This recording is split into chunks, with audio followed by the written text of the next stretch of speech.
বুধবার কাঞ্চনপুর মণ্ডল মহিলা মোর্চার উদ্যোগে কাঞ্চনপুরের সকল এসএইচজি গ্রুপের মহিলাদের নিয়ে কাঞ্চনপুর টাউন হলে নারী শক্তি বন্ধন অনুষ্ঠান অনুষ্ঠিত হয়। অনুষ্ঠানে প্রধানমন্ত্রী নরেন্দ্র মোদীর ভার্চুয়ালি সংলাপ স্ক্রিনের মাধ্যমে সরাসরি দেখানো হয়। পরবর্তীতে অনুষ্ঠানে মোদী সরকারের মহিলাদের নিয়ে বিভিন্ন উন্নয়নমূলক প্রকল্পের কথা তুলে ধরেন রাজ্য মহিলা মোর্চার সম্পাদক লিপিকা বড়ুয়া। এছাড়াও অনুষ্ঠানে উপস্থিত ছিলেন কাঞ্চনপুর মণ্ডল প্রেসিডেন্ট গৌতম রায় ও কাঞ্চনপুর মণ্ডলের অন্যান্য নেতৃত্বরা।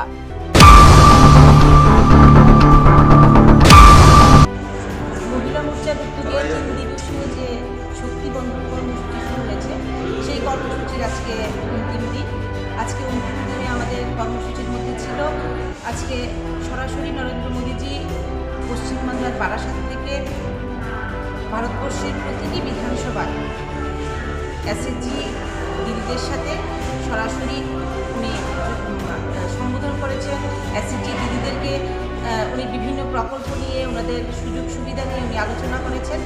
তো আজকের যে কর্মসূচি শক্তিবন্ধনের সেটা আজকে অন্তিম দিন, কিন্তু আমরা ভারতবর্ষের মহিলা মোর্চা, ভারতীয় জনতা পার্টির মহিলা মোর্চা, আমরা আমাদের কর্মসূচি আগামী লোকসভা নির্বাচন পর্যন্ত তো চালিয়ে যাব এবং যতক্ষণ পর্যন্ত নরেন্দ্র মোদীজিকে তৃতীয়বারের মতন প্রধানমন্ত্রীর আসনে আমরা উন্নতি করতে না পারবো, প্রধানমন্ত্রীর আসনে আসীন করতে না পারবো, ততদিন মহিলা মোর্চার এই ধরনের কর্মসূচি চলতেই থাকবে।